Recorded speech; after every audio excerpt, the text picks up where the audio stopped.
anh bơ xay mấy mà nói chứ nó đi xoay mà nên là còn tệ mà là muối mà chia sẻ mà tao chạy mạnh nhưng mà nó còn tệ mà chỉ là thâu cái bon kèm á cái bon nó cái cá này máu tiệt trong giá máu rồi còn tệ sẽ bị on với cho người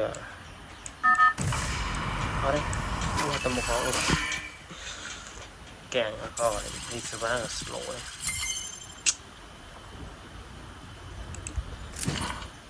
cho tất cả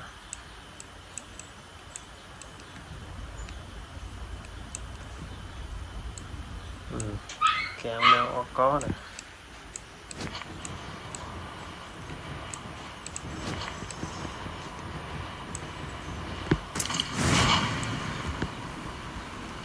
nè cái ở đấy mà tao rồi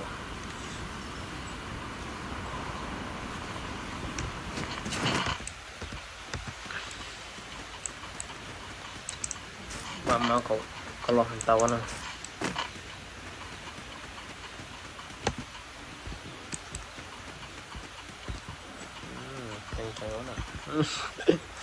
apa tahu smooth pe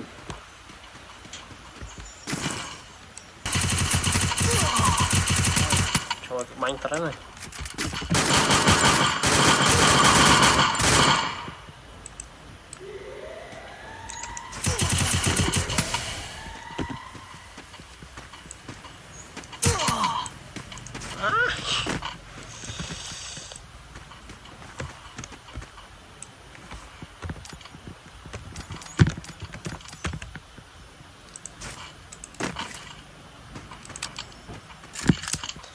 thấy bọt tốt lắm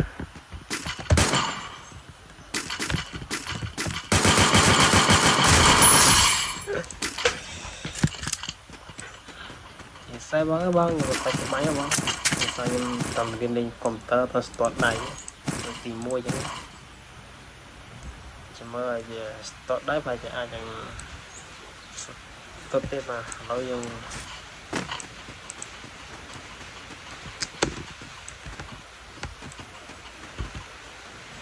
chỗ nó có đấy nữa mà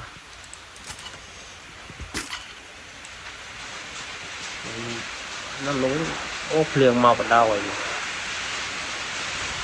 nó mấy cái nó hót phách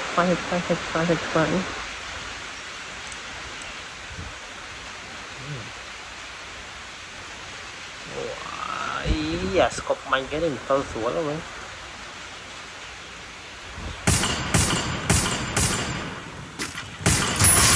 Kill.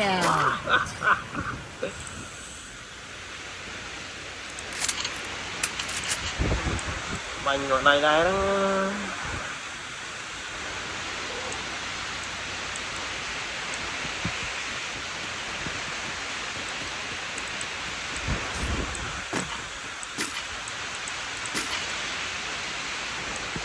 nó xiêm mày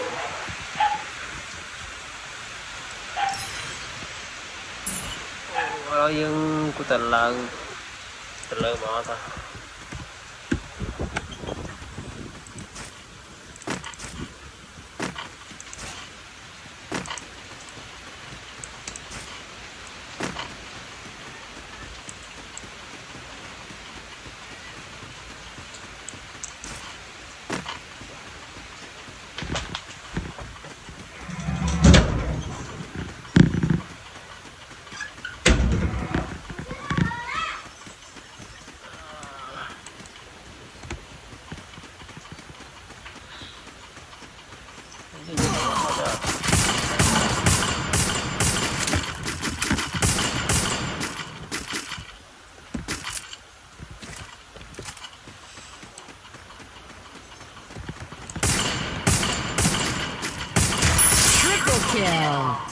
wow ngọn này đây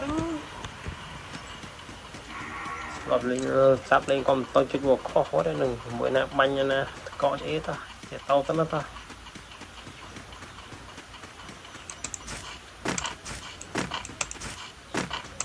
mình chỉ mà bật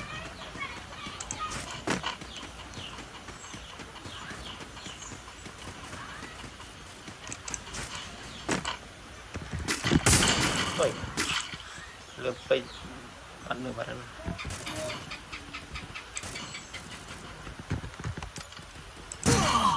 ôi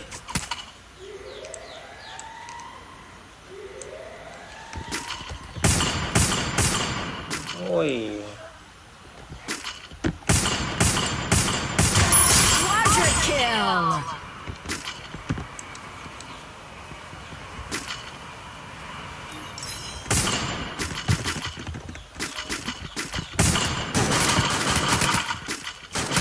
bây giờ có bay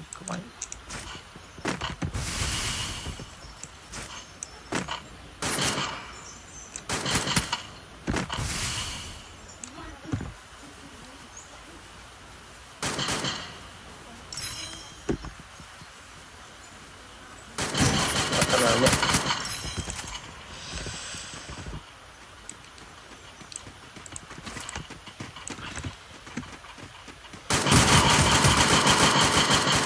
khi ra đó ba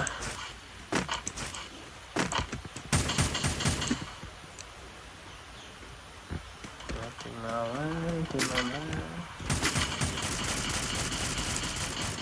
bắn ơi bắn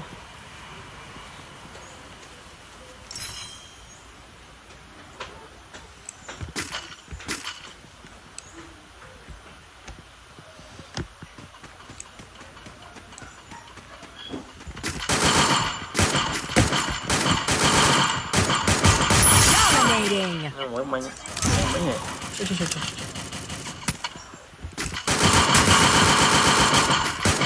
Unstoppable. trời bó đấy còn lăn đây nữa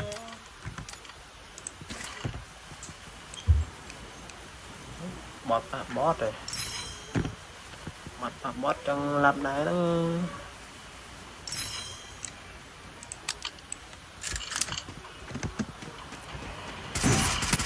ui chết rồi nói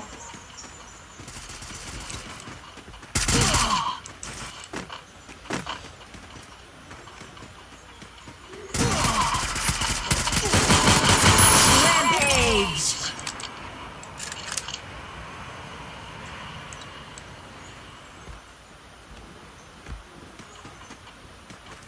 Trời.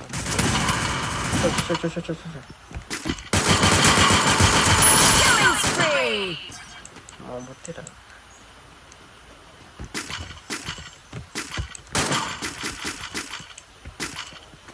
bỏ đi luôn chán nhau rồi nào Killing spree.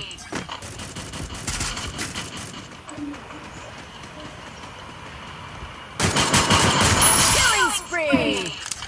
không mới chứ lấy cho mấy nó mau một ba nhảy rồi mau bị lợi thiệt hộ nó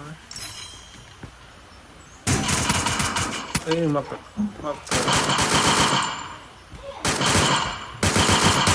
Killing spree. bây giờ chứ ăn cho lấy nhảy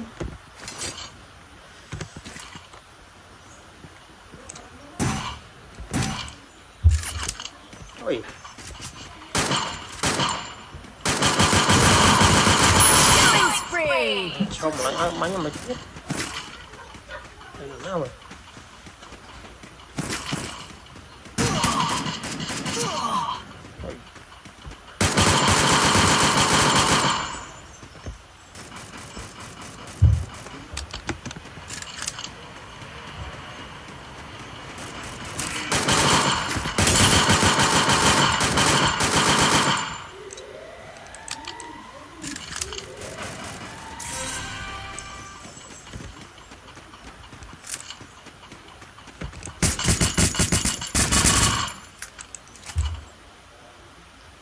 chỉ mong mà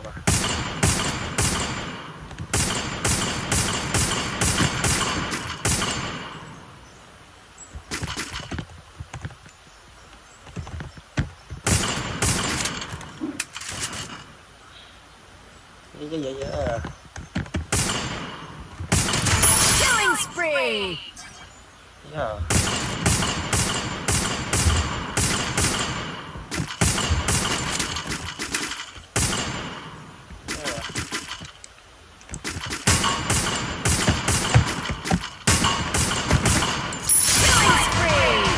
Ui, Rin khí mà mình ngồi đấy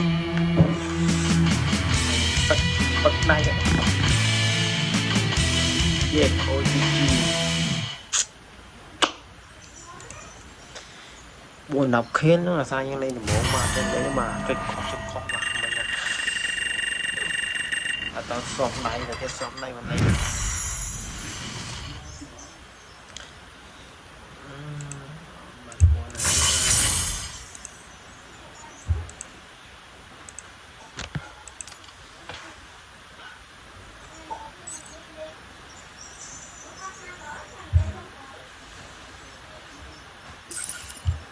ngất lục bà biết có cái mà mấy ba bà chụp bên nào biết ông coi thiệt bà rồi nó phải đọc pay hai ôi nhẹ sạch bye bye